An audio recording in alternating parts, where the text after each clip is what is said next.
All right, y'all. So this is a video I made maybe a year ago or something like that. When was this made? It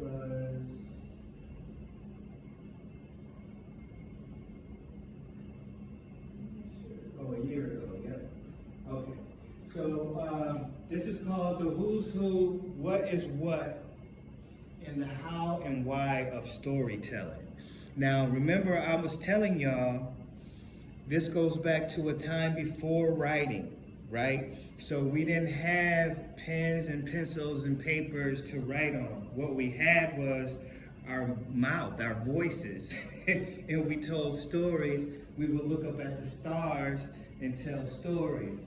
One thing you may have not seen so far in this lecture is you see the daytime, and the stars are still out. They never go anywhere. The stars are always up there, just like at nighttime. The stars are always there. What happens in the daytime is the sun comes up and it's too bright, so it occults or hides those constellations, those stars. You can't see them because the sun is too bright to see them.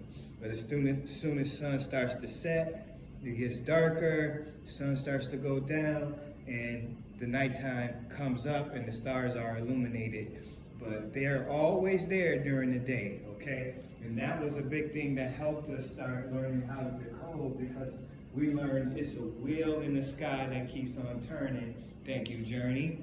And when you hear that song from Journey, you have no idea this is what they're talking about, but this is definitely what they're talking about. Okay, so they told us we're on a celestial globe. They told us we're floating through space on a globe. This is the celestial globe. This is the globe that they have us on, y'all. It's not a globe that they gave us in school and sat us down. You can spin the globe around and see the different places on Earth. What they've done is they've taken places on Earth and places in the sky and called them the same things. And a lot of tellings, a lot of myths, like Crete. Crete is, I think, from Greece. That's a place in Greece, or I think it's Greece. But there's a Crete in the sky as well as on the ground. So this is what I mean. This is our celestial globe, and this is what they have us on, tied to the Gregorian calendar. Now, this is a template of how all the most famous stories, movies, TV shows, cartoons, sports, and major news stories, holy days, which are holidays, are created and told. So this is where it all comes from. So this is the ecliptic cross, or this is the diacal belt. So this red line here is the ecliptic. This green line here, that is the north-south meridian line. So these rise in the east, set in the west, and as soon as you cross that green line, you've left east to west, okay? And then from that point on, when you come down to the west right here, like the sun, it's gonna start to set. And we're not gonna be able to see it once it goes under the horizon down to the southern hemisphere. We're in the northern hemisphere, right? So when it goes into the southern hemisphere, it's dark time for us, it's daytime for Australia, okay? It's a mirror image. Same thing with summer. When it's our summers, it's their winters. When it's their winters, it's our summers. That's the cycle of the sun, the seasons, and how it rotates every day.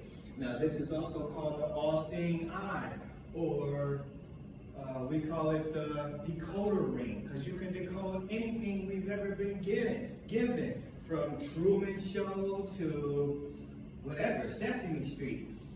So you can decode any of this. So of course these are imaginary lines in the sky, but this is how the stars are tracked. So noontime would be the top, all the way at the top, or nighttime would be going facing due south and going all the way up till you see the star Polaris, and that's the North Pole.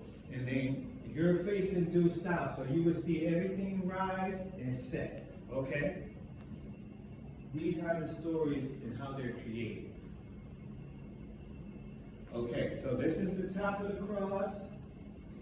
The sun, the moon, the planets, zodiac constellations all rise in the east, set in the west. That's the north-south meridian line. Again, this is the ecliptic, or the zodiacal belt above the horizon. Then it sets and goes underneath.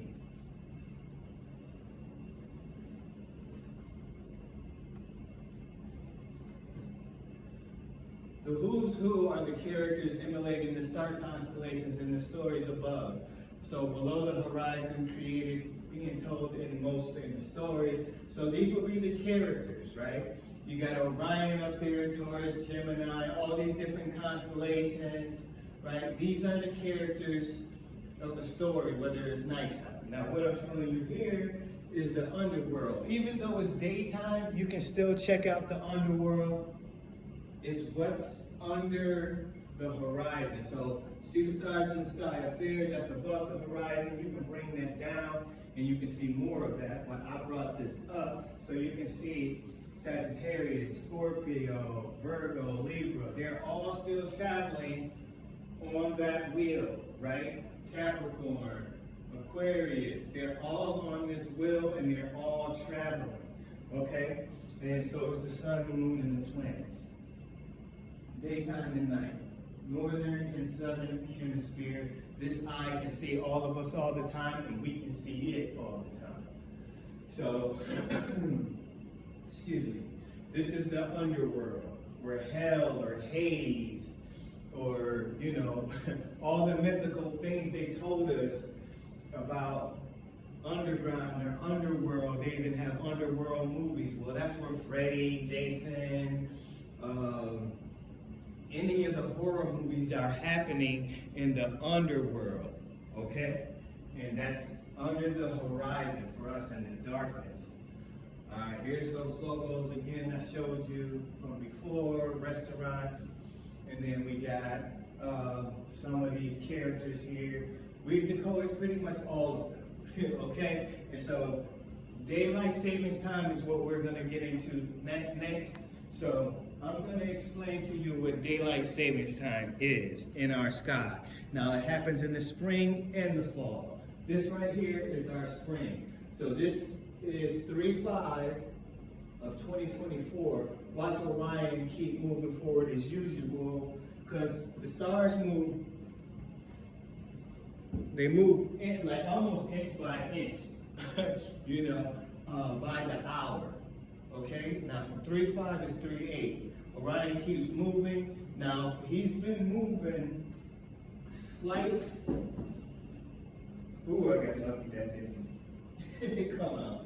He's been moving slightly over and over and over. But watch the next day what happens on 3/10, the day after daylight savings time, what Orion's doing. Because he's been going slightly over and over and over. But watch this. Look how far back he's just jumped. Now, we weren't taught any of this. And if we were in space, that wouldn't be possible. For these stars to retrograde, jump back, our time moves forward, but the stars jump back. We weren't taught any of this. None of us were taught that these stars jump back or jump forward during daylight savings time. So in the spring, the time springs forward and the stars jump back. In the fall, our time falls back, but the stars jump forward. And so that's daylight savings time of what's really happening in the sky. And what they're doing is they're rectifying the calendar with the sky, because that's their man-made calendar. The calendar that the Creator created is by the seasons, you know, and how the day works. When the sun comes up, rise, but they used it for their calendar to create history. What's history? His story. So whose story are we talking about? It's supposed to be Jesus, the